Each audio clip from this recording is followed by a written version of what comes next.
안녕하세요. 이 영상은 가족 간 현금을 주고받는 경우 증여 등의 세금 리스크를 주요 쟁점으로 하여 국세청 조사관이 어떻게 접근하여 조사하는지 등에 대하여 살펴보고 이와 관련한 궁금증을 아주 깔끔하게 해소해 드리겠습니다. 저는 세무법인유련의 이운영 대표 세무사입니다. 첫 번째로 모두가 궁금하여 한 번쯤 하는 질문이 있습니다. 대표 세무사님, 애들에게 계좌로 보내지 말고 ATM에서 현금으로 뽑아서 주면 괜찮죠? 라는 이 질문, 고객과 상담 과정에서 정말 수도 없이 듣습니다. 그리고 이 질문을 한 분들 대부분 이미 조사 대상이 된 이후입니다. 오늘 영상에서는 왜 사람들이 이렇게 생각하는지, 국세청은 실제로 어떻게 추적하는지, 현금이면 안 걸린다는 말이 왜 위험한 착각인지에 대하여 살펴보겠습니다. 6분 안에 전부 정리해 드리겠습니다. 두 번째로 사람들이 왜 현금이면 안전하다고 믿는 이유에 대하여 살펴봅니다. 사실 현금 거래를 선호하는 이유는 단순합니다. 첫째, 계좌이체는 기록이 100% 남는다. 둘째, 현금은 거래 흔적이 없을 것 같다. 셋째, ATM기에서 현금 인출은 그냥 개인 소비처럼 보인다. 넷째, 그래서 증여도 아니고 거래도 아니냐라고 착각 등으로 보입니다. 특히 이런 말 많이 하죠. 가족끼리 현금 좀 주고받은 건데요. 생활비예요. 잠깐 빌려준 거예요. 하지만 국세청은 그렇게 안 봅니다. 세 번째로 국세청이 왜 현금을 더 의심하는 이유에 대하여 알아보겠습니다. 놀라운 사실 하나 알려드릴게요. 요즘 국세청은 현금 거래를 더 위험 신호로 봅니다. 왜냐? 정상적인 경제 활동은 계좌로 한다. 일부러 현금을 쓰는 건 의도가 있다고 본다. 탈루닉 가능성을 가장 높게 평가합니다. 즉, 현금이라서 안 보인다가 아니라 현금이라서 더 본다입니다. 네 번째로 ATM기에서 현금 인출하는 경우 진짜로 기록이 안 남을까에 대하여 살펴봅니다.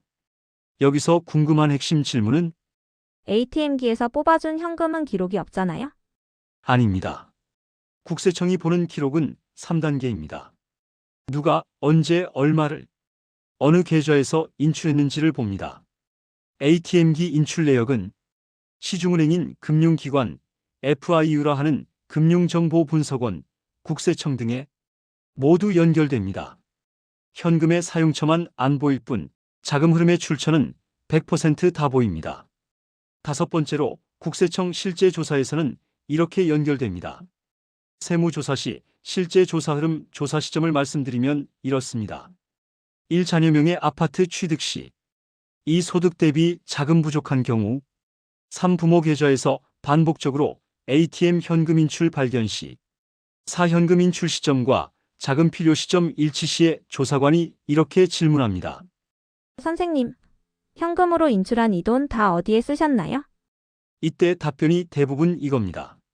생활비로 썼습니다. 현금으로 그냥 줬습니다.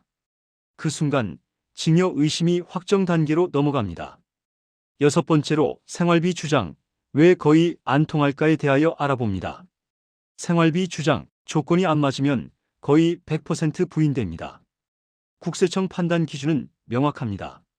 금액이 크다, 정기적이다, 특정 시점에 집중된다, 수령자의 재산이 증가했다. 이 중 두세 개만 맞아도 증여로 과세됩니다. 현금이라고 예외 없습니다. 다음으로 차명 현금이 결합되면 바로 세무조사로 고위험에 해당하는지 여부에 대하여 살펴봅니다. 여기에 이런 구조가 더해지면 위험도는 급상승합니다. 부모 계좌에서 ATM기로 현금 인출. 인출한 자금을 자녀가 실제 사용. 계좌 명의는 부모 또는 제3자.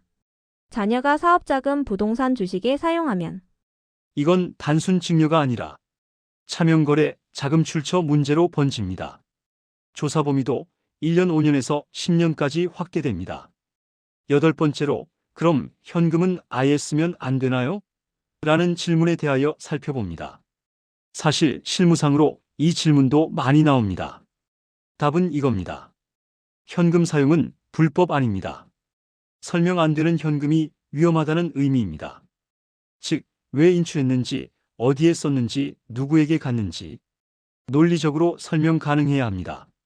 설명 못하면 현금이 아니라 증여세 과세 대상이 됩니다. 아홉 번째로 현금이 가장 위험해지는 순간 세 가지에 대하여 정리해 드리겠습니다. 현금 거래, 이때가 가장 위험합니다. 1자녀가 재산을 취득한 시점 전후. 2. 반복적인 고액 ATM기 현금 인출. 3. 부실 차용증 증빙 없는 가족 간 금전 이동으로. 이 세 가지가 겹치면 조사 확률 급상승입니다. 오늘 이 영상 마무리로 오늘의 핵심 내용을 한 문장으로 정리합니다.